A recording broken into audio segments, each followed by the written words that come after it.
你是不是也有過這種經驗？跨年夜那天，你豪情壯志地在筆記本上寫下新一年的目標：今年我要減肥10公斤，讀完50本書，每天早上6點起床跑步，把英文學好。那一刻，你覺得自己充滿力量，簡直就是改頭換面，準備拯救世界的超人。結果呢？到了2月，健身房的會員卡已經不知道塞到哪裡去了，買來的英文書還停留在第3頁，鬧鐘響了，你還是照樣賴床到8點。這時候，你可能又會開始怪自己，覺得自己真是個沒用的人，覺得自己意志力怎麼這麼薄弱，活該一事無成。但是老頭 Z 今天要在這裡跟你說一句實話，這真的不能怪你，你的意志力沒有問題，出問題的是你大腦裡那套運作的系統。今天我們要聊的這本書叫做《原子習慣》。這本書在英文讀書社群 Goodreads 上有超過137萬人評分，平均分數高達4.31分。這在實用工具書裡是一個高得嚇人的數字。台灣是由方志出版社在2019年出版的，全書大約304頁。雖然這本書已經出了好幾年，但它到現在還是一直霸占着各大實體與網絡書店的排行榜。老頭 Z 實話實說，很多講成功學、講自我提升的書看多了，其實都差不多，無非就是叫你要堅持，要有夢想，要努力。但这本書最讓我眼睛一亮的地方在於，他不跟你講這些虛的。作者詹姆斯·克利爾開宗明義就打破了這個迷思。你之所以無法養成好習慣，並不是因為你不想改變，而是因為你沒有一套對的系統。目標只能決定你的方向，但系統才能決定你的進步。如果你整天只想着我要瘦10公斤，這只是一個目標。但如果你去設計一個每天晚餐後去散步半小時，並且不買零食回家的系統，你的體重自然就會降下來。所以今天這支影片，老頭 Z 就來幫大家拆解這本書，看看我們該怎麼把這套壞掉的系統給修好，讓好習慣像呼吸一樣自然。在我們深入聊這本書的方法論之前，我想先跟你聊聊這本書的作者詹姆斯·克利爾。他並不是什麼天生的心理學大師，也不是一出生就懂得自我管理的天才。相反的，這套原子習慣的方法是他用自己的命換来的。在詹姆斯高2的最後一天，這本該是個令人興奮的暑假起點，但就在一場棒球練習賽中，他的隊友意外揮棒，整支金屬球棒直接重重地砸在詹姆斯的臉上。那一瞬間，他的鼻梁徹底斷裂，眼窩碎裂，顱骨多處骨折。等他被緊急送到醫院時，他的大腦已經嚴重受損，甚至一度陷入了醫學昏迷，必須依靠呼吸器才能維持生命。雖然他最後奇蹟般地活了下來，但接下來的1年對他來說簡直是地獄。他面臨了嚴重的後遺症，包括癲癇發作、視力影像重疊，甚至連走路都無法走直線。對於一個從小夢想成為職業棒球選手的年輕人来說，這無疑是毀滅性的打擊。他躺在病床上，看着自己曾經強壯的身體變得連生活都無法自理，那種無力感和沮喪感是一般人很難想象的。但是詹姆斯沒有一直沉溺在悲傷裡，他知道自己無法立刻回到球场投球，但他問自己：現在的我還能掌控什麼？這是一切的起點。他決定從最微小的事情開始做起。他給自己設定了極度簡單的規律：每天晚上10點前必須上床睡覺，這能幫助他的大腦修復；每天把自己的房間整理乾淨，這能讓他覺得自己對生活還有掌控權；每天堅持做物理治療的復健動作，不管多累都不間斷。這些事情單獨看起來跟打棒球一點關係都沒有，而且微小的不值一提。但是隨着時間一天天過去，這些微小的習慣開始產生了神奇的複利效應。他的身體逐漸康復，視力恢復正常，甚至得以進入大學，重新加入棒球隊。到了大2，他成為了球隊的先發投手。到了大4，他不僅被選為學校的最佳男運動員，還入選了全美明星陣容。老頭 Z 覺得這段經歷非常有說服力。當我們在聊習慣這2個字的時候，很多人都覺得那只是日常小事，但詹姆斯用他的人生證明了，當你深陷低谷，覺得人生失去掌控時，唯有那些微小到不能再微小的原子習慣，能像一根根細線一樣，把你從深淵裡慢慢拉回來。他不是在課堂裡做學術研究寫出這本書的，他是自己走過這條路，才把這些方法分享給我們的。接下來我們來聊聊書裡最核心的2個觀點。第一個就是我剛才提到的系統重於目標。詹姆斯·克利爾在書中提出了一個非常反直覺的看法：贏家和輸家往往有着相同的目標。例如，每個報名奧運的運動員都想拿到金牌，每個投履歷的人都想得到那份工作。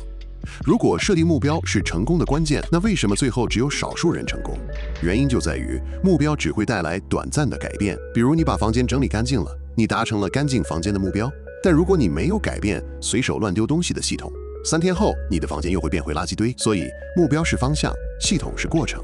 我們不需要更多的目標，我們需要的是更健康的系統。第2個核心觀點叫做身份認同導向的習慣，這是老頭 Z 讀完這本書之後覺得最受用的一點。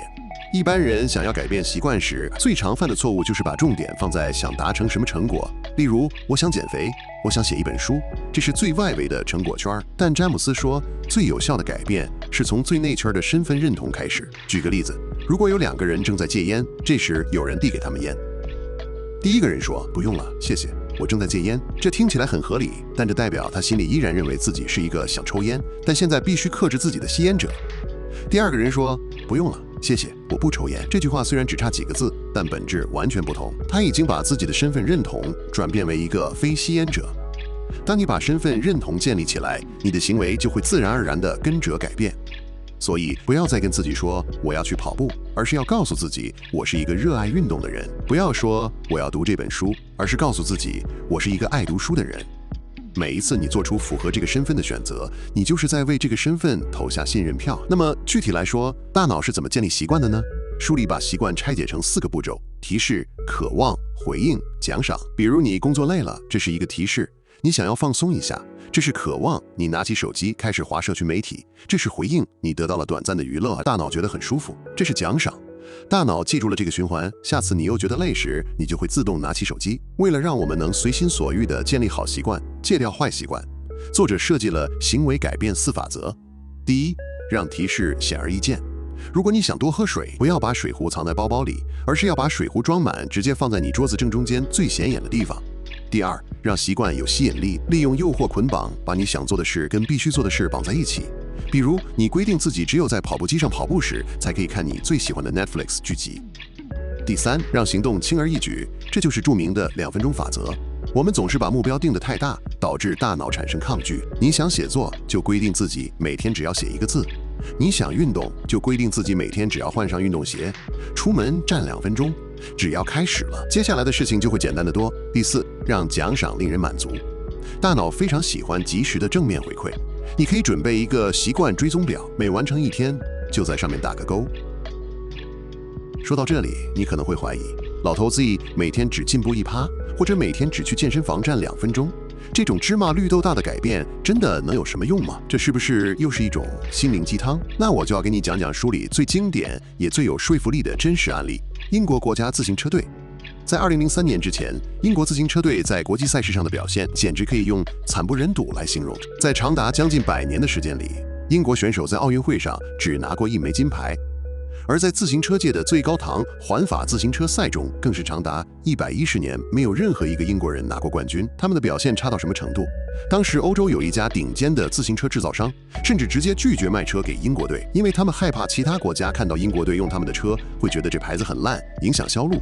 這簡直是奇恥大辱。就在這個時候，戴夫·波爾斯福德教練接任了績效總監，他帶來了一個非常獨特的哲學，叫做微小增長的總和。波爾斯福德說，我們的策略是把骑自行車這件事兒拆解成你所能想到的每一個細節，然後在每一個細節上都改進1%。當你把所有的改进加總起來，你就會得到巨大的提升。他們是怎麼做的呢？他們重新設計了坐墊，讓選手騎得更舒服；在輪胎上塗抹酒精，增加抓地力，讓選手穿上電熱式的緊身褲，維持肌肉的理想溫度。如果只是做這些，那也只是常規的體育訓練。但波尔斯福德的1%哲學走得更遠，他們聘請了外科醫生來教選手最正確的洗手步驟，減少感冒的幾率。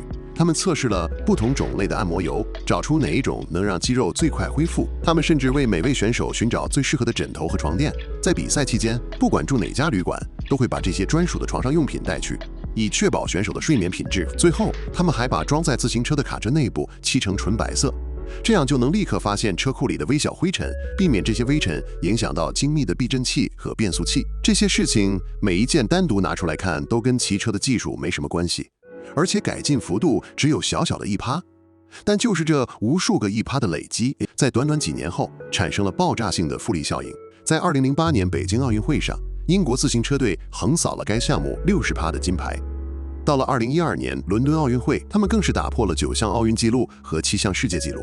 在環法賽中，英國選手也開始頻繁奪冠，徹底稱霸了世界單車界。老頭 Z 覺得這個故事最棒的地方在於，他告訴我們一個很殘酷但也令人興奮的真相：大成功往往不是來自於某一次驚天動地的偉大決定，而是來自於無數個微不足道的1%改進。你不需要1天之內變成超人，你只需要每天比昨天好1%就夠了。聊到這裡，《原子習慣》這本書的核心內容我們已經拆解得差不多了。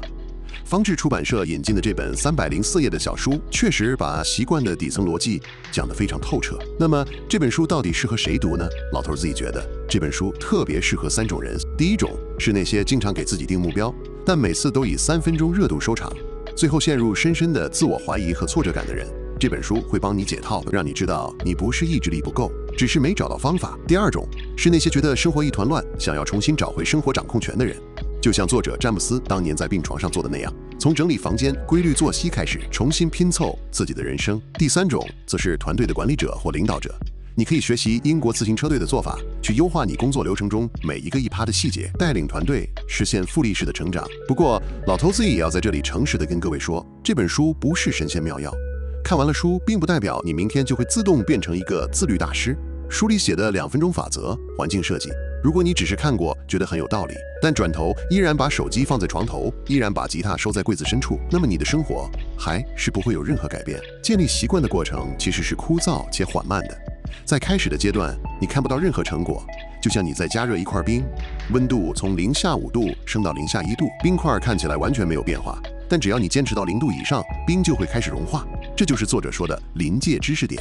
所以看完這支影片後，老頭 Z 想邀請你現在就做一件小事，問問自己，有沒有哪一個習慣是你一直想建立但總是失敗的，或者有哪一個壞習慣是你一直想改掉的？現在利用2分鐘法則或讓提示連而易見的方法，想一個你今天晚上就可以花2分鐘完成的具體行动，比如把你想讀的書放在枕頭上，或者把運动鞋放到大门口，然後在底下的留言區寫下来，告訴我你的計劃。